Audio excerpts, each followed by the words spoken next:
Welcome to the session, Coping with COVID-19, Reflections on Adapting and Adjusting Museums, University Collaborations in Canada's National Capital. I'm Anna Adamek, and I would like to begin by acknowledging that the land on which we gather is the traditional unceded territory of the Algonquin Anishinaabe people. The Algonquin people have lived on this land since the time immemorial. We are grateful to have the opportunity to be present here in this territory. We also would like to acknowledge that we recognize our positionality and privilege, and we understand that this recognition is only the first step in truly collaborative projects. We have 5 presenters today from Ingenium, Canada's Museums of Science and Innovation, and Carleton University in Ottawa, Ontario. And in order in which they will make their presentations, we have with us Emily Gunn, Dr. Michael Windover, Isabella Redgate, Kate Jordan, and Dr. David Dean. I will put the bios of the presenters into the chat so you can refer to those throughout the presentations. Each presenter will have about 10 minutes to make their opening statements, and then we will have time for questions and comments from the public. Please type your questions into the chat, or you can raise your hand and then I will call your name and ask you to unmute. So let me share my screen.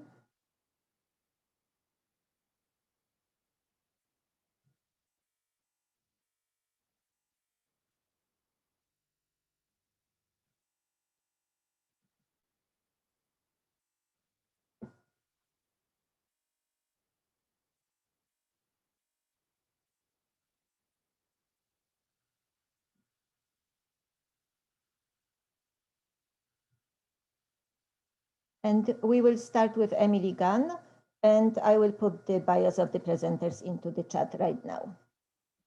Emily, the floor is yours. Thank you, Anna. If you don't mind switching to the next slide.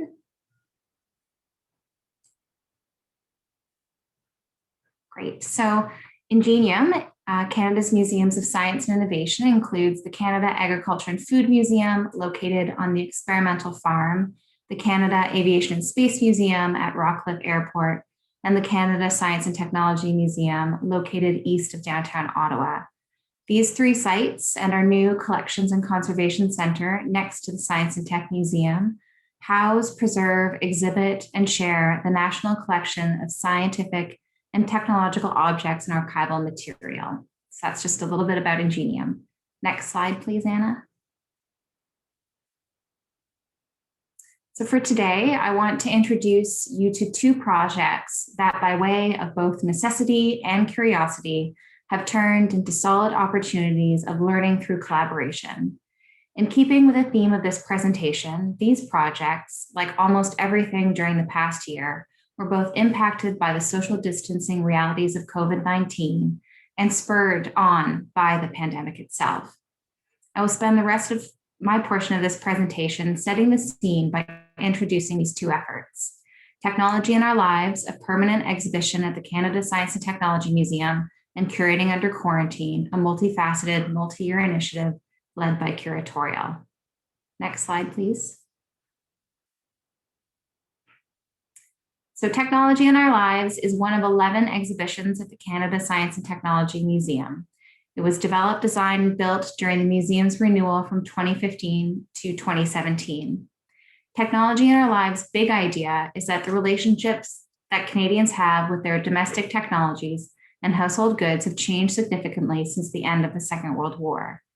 In an attempted departure from previous domestic technology-focused exhibitions at our 3 sites, this exhibition is less concerned with how these tools work and function, a common approach in technology museums, and more interested in exploring how these objects make and create meaning for their users.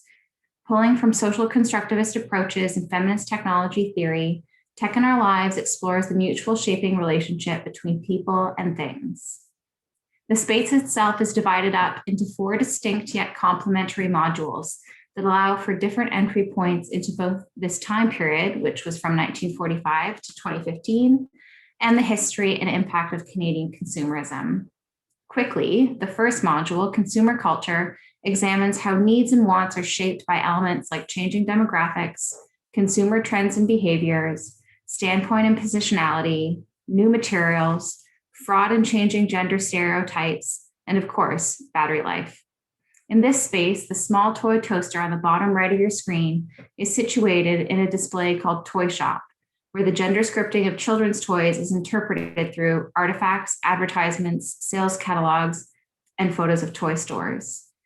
The next space, Heart of Our Home, focuses on the kitchen space so as to understand how both the technologies of this space and the gendering of labor associated with it have evolved over time.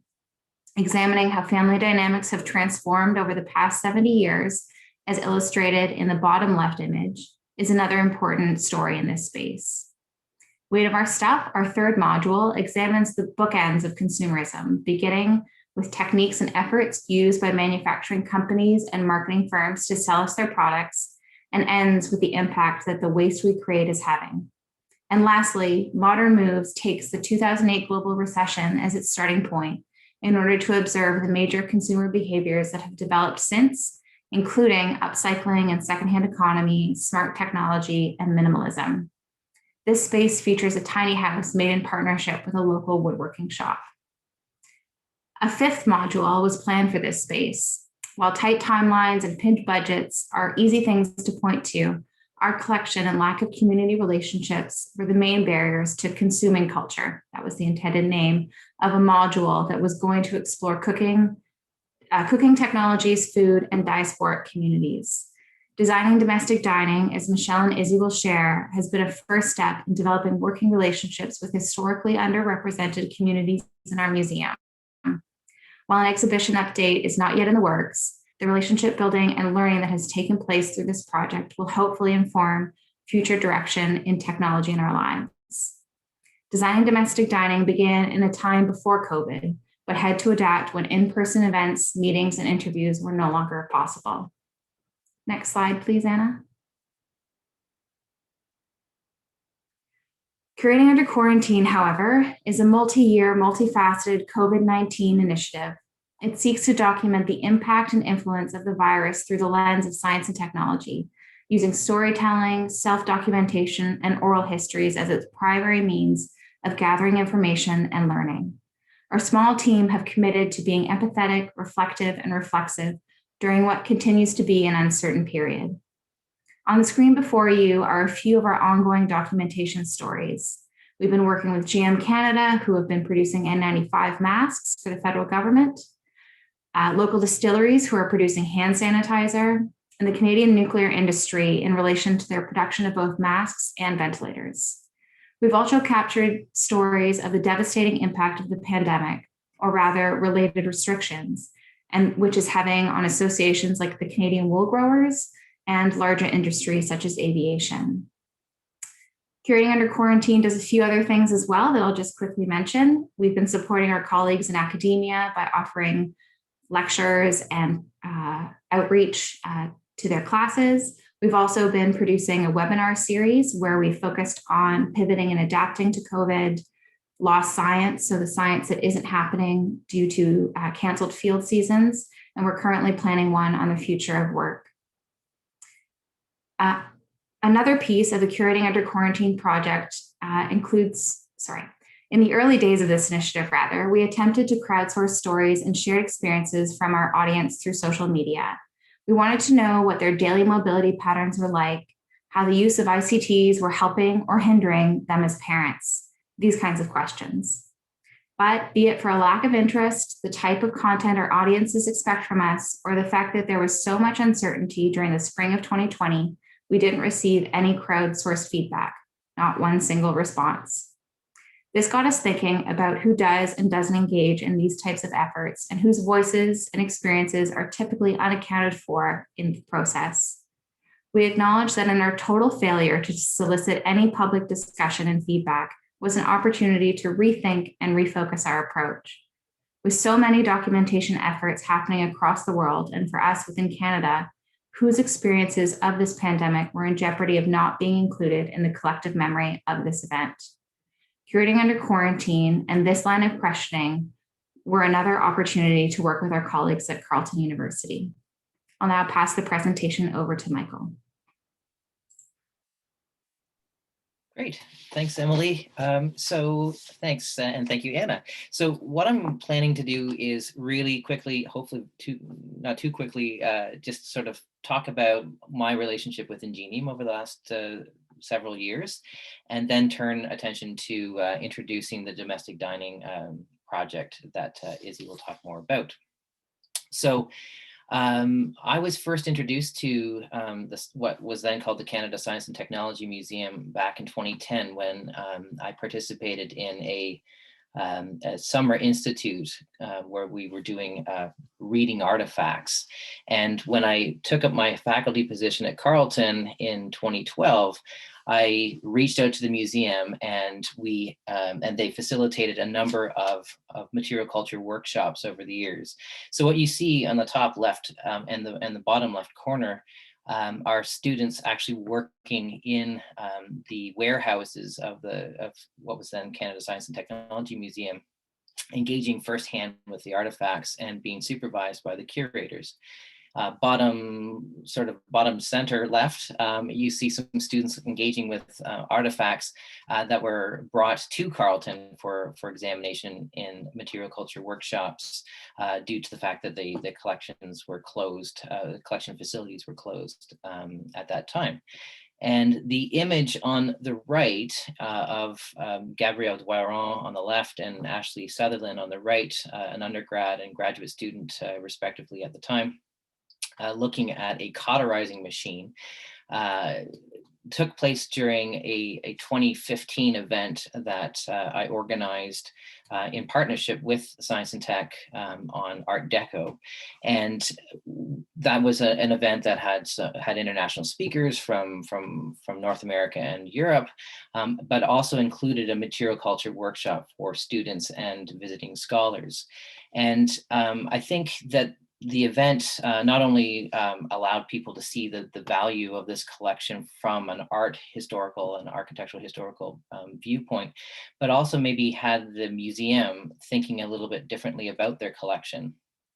And I think that perhaps it was that, or maybe the fact that I kept bringing my classes in to the collection, that they created an adjunct position focused on design for me. And so I've been kind of in that role ever since. Next slide, Anna. I put this image in. This is an installation shot for Making Radio Space in 1930s Canada that was held at the Carleton University Art Gallery in 2017.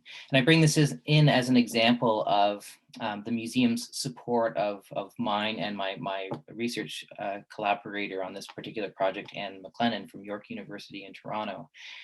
But also of our other initiatives with students who have had opportunities, and I think David's going to talk more about this at the end, to do practicum placements and engage with research projects at the museum. And so I bring this in as an example of some of my interests, but also it was around this time that I started thinking, well, the museum's been really great in helping me with my teaching and my teaching interests and my research interests, but I wanted to think more about how I could be more involved with what the museum was interested in, their objectives and that sort of thing. And this led to the project that Emily has already introduced, designing domestic dining. Anna, do you want to go to the next slide? So in this instance, Anna was a sort of matchmaker for us. I was on my sabbatical and I was meeting with curators there and talking about what possibilities existed, what things, where my interests might align with those of the museum. And I was interested in connections between interior space and the collection in general. And she said, well, wait a second, you should probably talk to Emily and others about the the idea of the kitchen and that sort of thing. I said, well, that sounds great. I'm happy to work on that. And then she said, well, if you're doing that, maybe you should connect with David Dean at Carleton as well, who's working on a food and diaspora project. So as a great matchmaker, she pulled the three of us together, or the three different research interests together, and it resulted in this project, as I said, designing domestic dining. And we got some funding from the Social Science and Humanities Research Council of Canada to start a kind of pilot project where we engaged with members of the Anatolian community in Ottawa and the sort of eastern region of, sort of central eastern region of Canada. The idea was that we were going to have an event held at the Food and Agriculture Museum, where members of the community would come and they would create a dish, and they would talk about their memories and experiences associated with food. And we would record these concurrent interviews at the same time. And while they were doing that, students from Algonquin College, one of our other partners, were going to do some sketches and imagine what the spaces would be like that these people were describing at home. And then we were going to have a nice sit down meal and talk about our experiences. Well, the plan for this was for the event was to take place on March 14th. And as we know, basically everything shut down on March 13th. And so we obviously pulled the plug on this. And so we had to do some creative thinking. And I should, before we go to the next slide, I should note our team here. So at Carleton University, Dr. Helen Burke on the far left, David Dean in the middle, Simran Sethi and Izzy Redgate, who you'll meet in just a moment, and of course me. In the middle, we've got Algonquin College Professor Dorothy Stern and her students in interior design, Charlie Ford and James Napton and Jade Sutcliffe. And then at Ingenium, our main contacts were curators Rebecca Dolgoy and Emily Gann. So if we can move to the final slide here. What we ended up doing was we moved online like everybody else, I think, at that moment. And instead of doing concurrent interviews, we did a series of consecutive interviews with our participants. And we've kept recordings of these, and in some ways it's quite nice because it captures the sort of archival quality of this last year. I mean, what was 2020, 2021 without Zoom? And so we did these things over Zoom, and the students were still able to participate and do some sketches, and they did so alongside the interviews that were led by Dr. Helen Burke. So as the interview took place, the participant made food and talked about their memories and their experiences with food, and we got a sort of intimate look into their domestic space as well. So we could see the relationships even more clearly between food, memory, domestic technology, and interior space, and how these things mutually reinforced one another in the construction of spaces of belonging and that sort of thing. And I think the rest of the team is going to talk a little bit more about some of the outcomes of the project. But what you can see on the left are some sketches that were done by James Napton, where you can see the kebab knife and the way it was being used to cut up lamb in order to create the kebab. And on the bottom left, another image by James, where you can see how our participant, Aiden Kanatar, used a kind of a tray of stones and water in order to bring up and create more even heat in his oven. It made a kind of sauna within in order to bring up the heat in order to create this. So we saw innovation and technique, memories associated, embodied heritage practices around food. And then on the right, we can see Charlie Ford's image of that sort of synthesized some of her thinking about it in relation to space, textures, tastes, color, etc. And she put this together. And eventually what we are aiming to do is create a kind of recipe book that shows how those different themes of food and memory, heritage practice, domestic space, and domestic technology kind of come together, reinforcing one another. So this is just a real quick snapshot of the project that's underway still. And I thought just in closing really quickly, a few of the benefits that actually happened, because obviously this was quite, quite a disruption to our original plan. And I would say that one of the first ones was that it added new constraints, and I think that constraints often lead to creativity and allow us to think about things differently. So it's the lemon lemonade story, I guess. So that's one. Another is that it allowed us to slow down. And I think in slowing down, we were able to give more thought to the project. We had longer to engage with our participants. And I think we had a more fruitful encounter as a result. I think what was lost in the way of the sensory experience, we didn't have the smells and tastes and all those wonderful things that we were hoping for the in-person event. We made up for in terms of intimacy and access to domestic space. And so I think that was another side benefit, I guess, of this.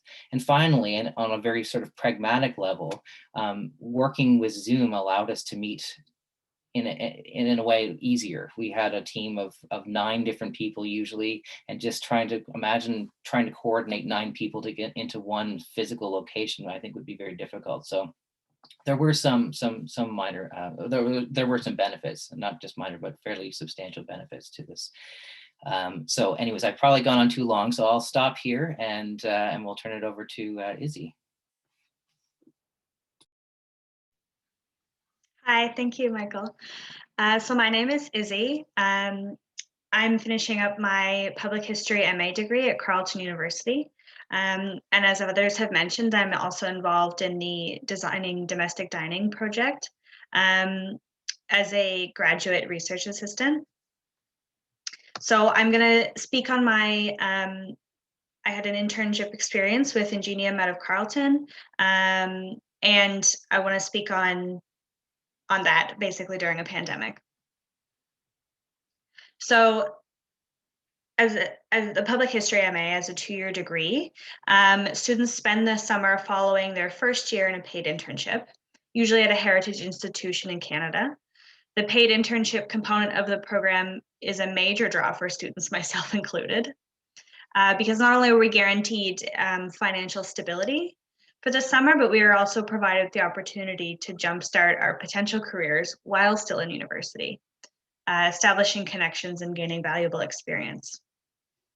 So in spring of 2020, a tumultuous time, I started my internship with Ingenium's collection and research branch under the curator of natural resources and industrial technology, Rebecca Dolboy, whose picture you saw in the introductory slides. My task would be to document artifacts in the domestic technologies collection, research comparable collections in other institutions, participate in research day events, attend curatorial committee meetings.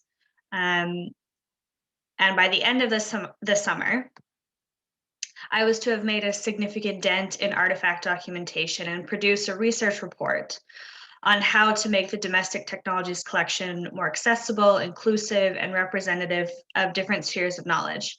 And of course, this report would also lend itself to the Designing Domestic Dining project and the outcome of that project.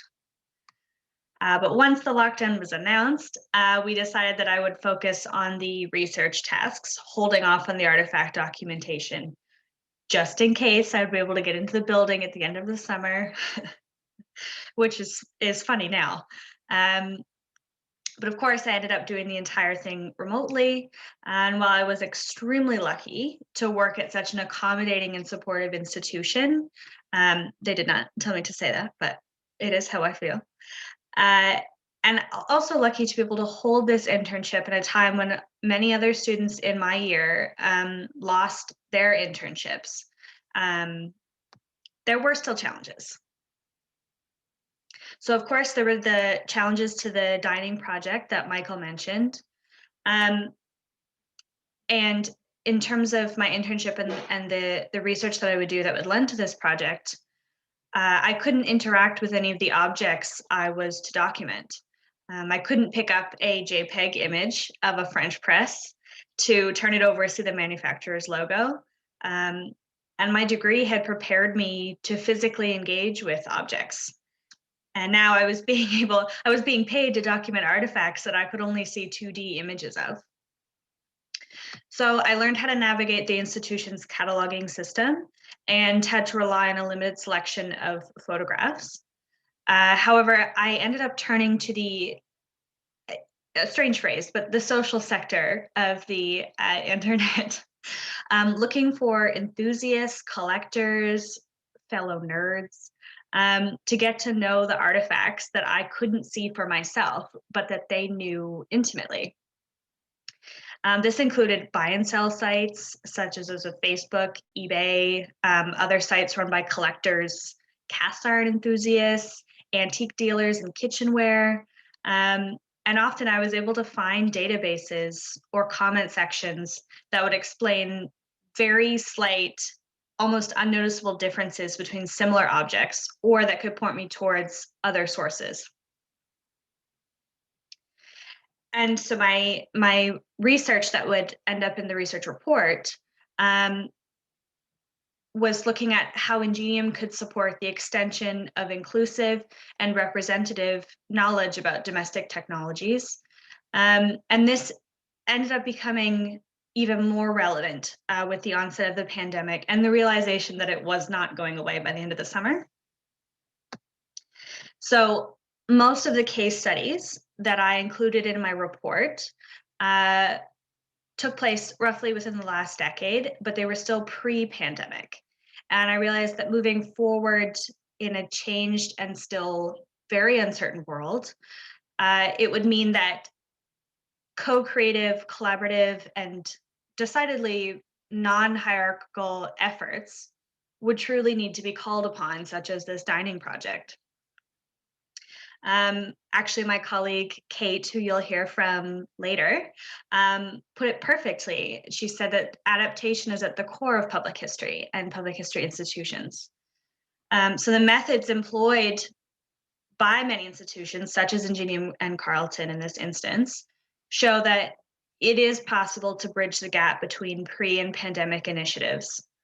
And in the midst of a global pandemic, we have shown how we can share and use our collections in the present.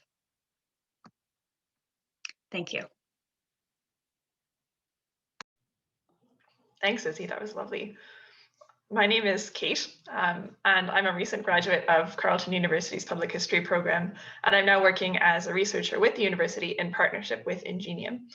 And I'd just like to follow Izzy's presentation with a different experience of university museum partnerships. Because rather than being forced to adapt to changing restrictions imposed by COVID, I've been fortunate to participate in a project that was collaboratively developed between Carleton and Ingenium in response to the pandemic. So because of that, I'm able to offer some comments on the possibilities that the pandemic has opened up for both universities and museums, and to explore some of the ways that we're embodying some of those inclusive strategies that Izzy just outlined for us. So I'll start by describing the Adjusting, Adapting, Innovating COVID Response Project, and I'll discuss some of the ways that it's changed as the pandemic has progressed. I'll speak really briefly about my own role as a student and community member, and I'll finally turn to the ways that the inclusion of students and community members can help support institutional commitments to co-creation and to sharing authority by creating networks of trust and friendship. I'll wrap up by suggesting some of the directions that partnerships might head in order to profit from these unique circumstances that the pandemic is imposing. But to begin, I need to offer you a little bit of background information. The Adjusting, Adapting, Innovating project began as a rapid response research project developed by Dr. David Dean, who you'll hear from in a moment, at Carleton University. The goal was to collect stories of non-healthcare frontline workers, like food security workers, staff working in correction systems, long-term care employees, to see the ways in which they adapted workplace technology in response to the pandemic. And at the same time, as you heard from Emily, Ingenium was considering how to develop new methodologies to adapt their collection strategy for the pandemic. These priorities really match. Carleton was focusing on collecting, Ingenium was concerned with how to go about collecting. And because of that long-standing relationship between the two institutions, they partnered for the project. But the exact shape of the research was pretty nebulous. We were looking for ways to collect experiences of adapting workplace technologies to suit COVID restrictions, but as it turned out, as Izzy really succinctly put it, we were faced with COVID restrictions ourselves. It was really difficult to collect physical objects when we were prohibited from accessing physical sites. Frontline workers were quite justifiably not concentrating on saving examples of the technological adaptations that they had made over the course of the pandemic. And as Emily mentioned, many institutions, including the Museum of Science and Technology, tried to combat the ephemeral nature of technological adaptations in response to COVID by introducing crowdsourcing initiatives. The idea was that people on the ground experiencing COVID in a variety of ways would be able to determine for themselves the items that best represented and told their stories. In practice, though, as you heard, it really didn't turn out that way. Overall, donors to crowdsourced initiatives in Canada are overwhelmingly representative of particular demographics, specifically middle-aged, upper-middle-class white women. Crowdsourcing is only really telling a tiny slice of the story if it was telling one at all. So there's a need for a more examined methodology. And COVID faced us with another problem. Just collecting technological objects didn't capture a significant number of stories because many of the adaptations that people made were immaterial, right? They took the shape of reduced hours of operation or contactless delivery strategies or phone appointments. So to capture this aspect of the pandemic, we explored seeking out oral histories, which would capture a variety of points of view. And that was really where the focus on methodology started to take shape. Members of the research team reached out to their own contacts to ask about people willing to interview.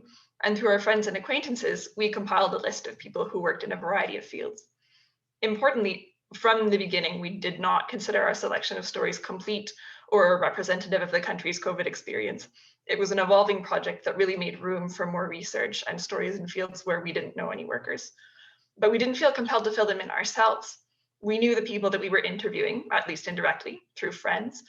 And because of that, there's an element of trust in each interview that allowed a certain amount of candor and vulnerability that might not have been possible in an interview between an institution like Carleton or Ingenium and the community.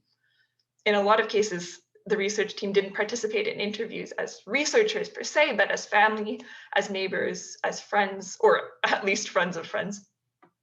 And this is where the research team, including, or perhaps especially because of students and community members, really started to come in handy. Students have different networks of relationships than established academics. They maintain connections to community groups that others may not. They often live in different parts of the city and have differing perspectives that can help to fill the gaps where other members of the research team may not have any connections. Ingenium and Carleton capitalize upon students and other community members' ability to connect with them, with parts of the community that may be underrepresented in a museum, and to engage with them as friends, creating a network that's founded on trust. This capacity to fill the gaps in a research team networks lies at the heart of partnership, and it's expressed in the partnership between Carleton and Ingenium.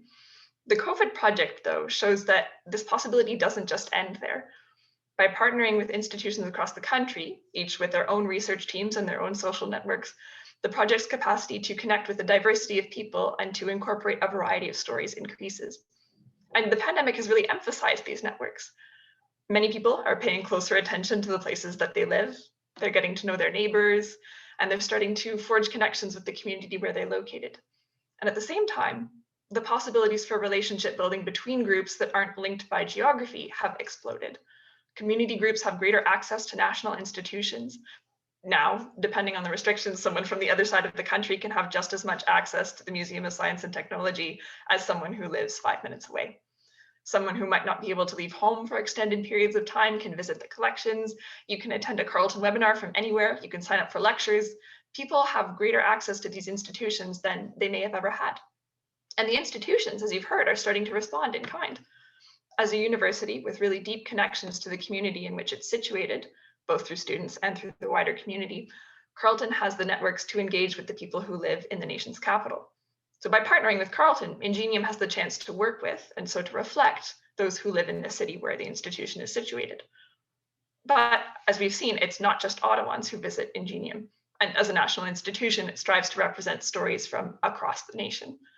So what the Carleton Ingenium partnership has revealed then is the possibility that collaborative project partnerships offer. By engaging with students and with members of the wider community like me, locally ingrained institutions have the capacity to connect with the diverse Canadians whose stories we want to tell.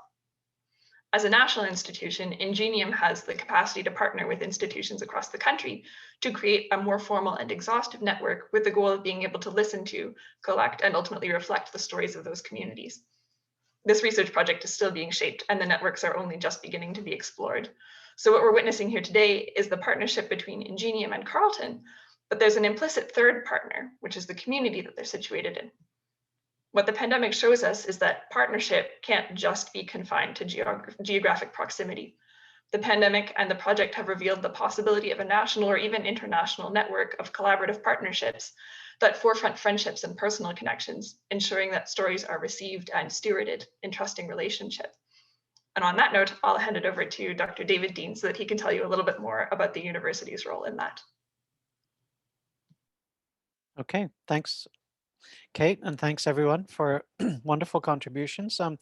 I'm just going to talk more generally, I guess, about the relationship between the Ingenium Museum and public history at Carleton, but essentially also try and tie things back to our theme of the conference, which is storytelling, of course, and the importance and the continuance of stories, is the presence of stories and the persistence of stories. And essentially what we're talking about here is a partnership between public history in an academic setting and public history in a non-academic setting where in fact most public historians do their work, as we know. And what brings us together in many ways was our common interest in storytelling, and particularly the storytelling of everyday life, which is the focus of the museum, and is in many ways the focus of public historians in universities around the world. And I want to focus on just three things, or make 3 points really. And part of this is reflection on what I've learned through my experience of working with Ingenium, and partly through what I've witnessed my students learning and bringing back to us within the academic institutions. I have to say, maybe on the outset, just to be a bit of a cheerleader for Ingenium, it is extraordinary to work with a museum that from the top level of management right through the curators and the conservators right down to everyone who works there, who are willing to embrace innovation and face really powerful challenges that all museums face. I've been witnessing the debates across the world over the last year, initiated in Kyoto with the ICOM debate about the definitions of a museum. And a lot of the dreams that museums have across the world are, I think, actually being realized on the floors of Ingenium. And you saw just two aspects of that in the display that Emily showed. The deeply innovative but very small but powerful exhibit on families, which challenges the notion of the family. And I've experienced that myself as visiting and hearing people react to that exhibit, but also the crowdsourcing element of the dishes that you saw and the stories that were being told there through everyday life. That just enables synergies between what we're doing and what I like to think is cutting edge work in the academic community at Carleton in our public history program. So the first reaction, or the first comment I want to make, is that the collaboration that everyone has talked about here with community, with curators, with the museums, with the public history program has cut across disciplinary boundaries, and in a way that I hadn't quite expected. Public history is, of course, an interdisciplinary field of history, and we're used to drawing on disciplines across the humanities and social sciences. But through the collaboration with Ingenium, we've been talking about interdisciplinary work with technology, with science, with biology, with even engineering. And this is a form of interdisciplinarity that is really unusual, I find, in public history and among programs around the world. And then secondly, also the if I can call them this, the sort of practitioner disciplines of curating, of collecting, of archiving, of conserving, those sort of applied disciplines that bring together the public history as a field with what is often described as applied history as well. And this has been a really important part of our program, both the MA program in public history at Carleton, our new PhD program in public history, where we'll have some internships as well, but also our undergraduate practicum placements in our third year undergraduate. And our strategy in all of those, in structuring those, was to not see that practical engagement as a capstone, as a culmination of the MA degree, for example, but as a milestone in that degree, so that not only did students bring their academic expertise that they learned in their first year, hopefully they learned something from us faculty in the courses that they did, and they brought that into the museum, but then they brought what they learned from people like Emily and others, Rebecca and others, and Anna, back to their academic work. What they learned in their internships in the summer, they brought back to inform their academic work for us in their second year. And as a result of that, we've had some spectacular projects that are innovative, original, groundbreaking. And that synergy, I think, is really, really important. And many public history programs, the internship experience comes at the end as a culmination. And for us, it's much more of a milestone within the program. And that has led us to change our program in some pretty emphatic ways, particularly in terms of how we teach our courses. So doing as well as theorizing and studying, I think, has led to concrete outcomes off the page. And that is my second point, that there's a challenge to the traditional pedagogy of public history in an academic setting when you engage with these practical experiences of the materiality of sources, but also more importantly, I'm finding the materiality of forms of representation, such as embodiment. And we're finding that everyone wants to engage more emphatically in their own work and think more deeply methodologically, conceptually, and theoretically about their work because of this experience with working with Ingenium. One small example I could give, which Izzy and Kate were both part of, was in my course on narrative and performance. And over coffee, Anna had suggested to me, was listening to me drone on, I suspect, about my challenges in facing the narrativity and performance class in public history that I teach. And she astounded me with the story of a mine door, a door that was in a mine in Northern Ontario, which they had just acquired at the museum, and it was full of graffiti.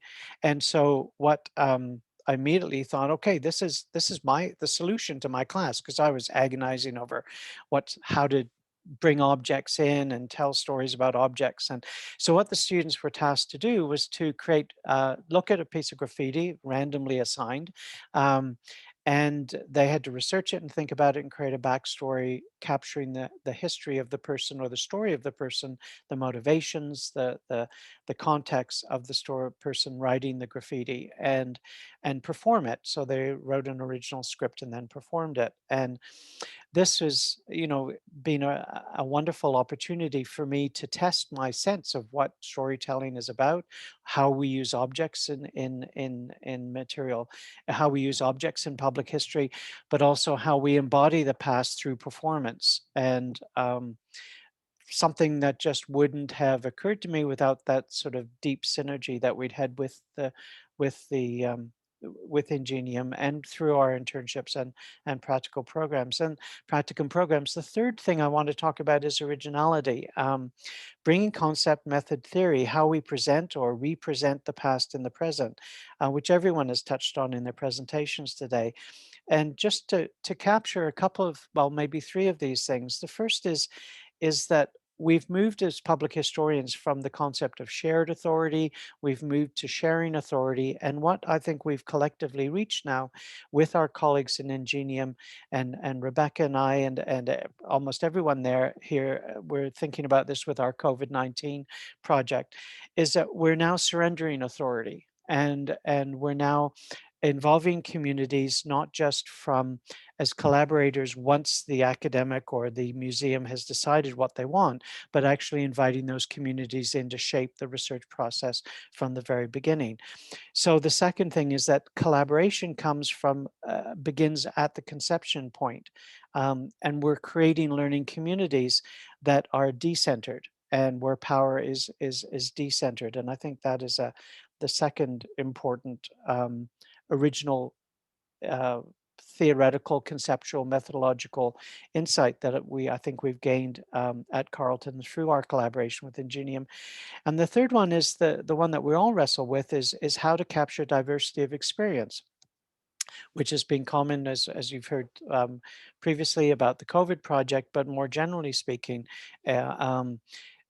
I'm finding public history students that are applying to Carleton over the last 20 years since our program was founded in 2002 are increasingly interested in transitional justice issues, social justice issues, and that capturing stories that haven't been told, but also using those stories to transform mainstream thinking, and that has been something that's been very powerfully coming through all of the projects that we've done with Ingenium.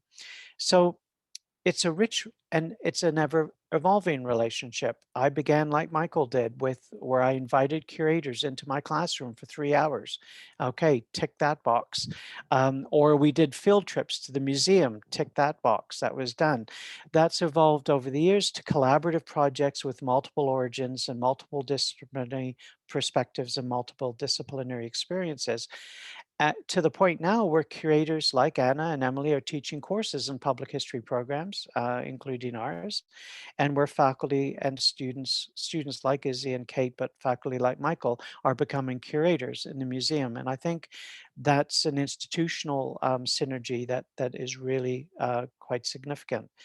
So collaborative, interdisciplinary, multidisciplinary, innovative, originality, that in all of those elements enabled us to adapt, to be flexible when we faced all the COVID challenges, 19 challenges. And all of us, I think, approached it not as obstacles, but as opportunities. And in many ways, our projects were enriched as a result of that. It's a partnership that is about how historians tell stories, how we all tell stories as public historians. It's about the persistence and the presence of stories. And particularly, I think, because it's all about the stories of everyday life and everyday experience, that I think this is being transformative for myself personally as a public historian working in a university. But I know for my students, and I've learned as much from my students about this experience as we have been teaching them in our programs. So it's a very something to celebrate, but it's ever changing, and it's becoming richer and richer. And as Kate mentioned, our projects are reaching out across Canada but also across the globe. I'm in contact with colleagues across the world through the International Federation of Public History, who are quite excited by the work that we're doing between Carleton and Ingenium. So I think I'll stop there. Thanks very much, Anna. Thank Back you. to you. Yeah. Thank you, Emily, Michael, Izzy, Kate, David. It's really interesting to hear you already look back at the project, back at the experiences. I'm sure that the reflections will only evolve over next years. So I would ask our participants to unmute and ask questions if you wish, and engage in a conversation with our presenters. I do have some questions, so I can start, and that will give the participants a chance to either type or, as I said, unmute, put your camera on if you wish, and talk directly to the presenters. My one question is, or maybe it's a challenge to you versus a question.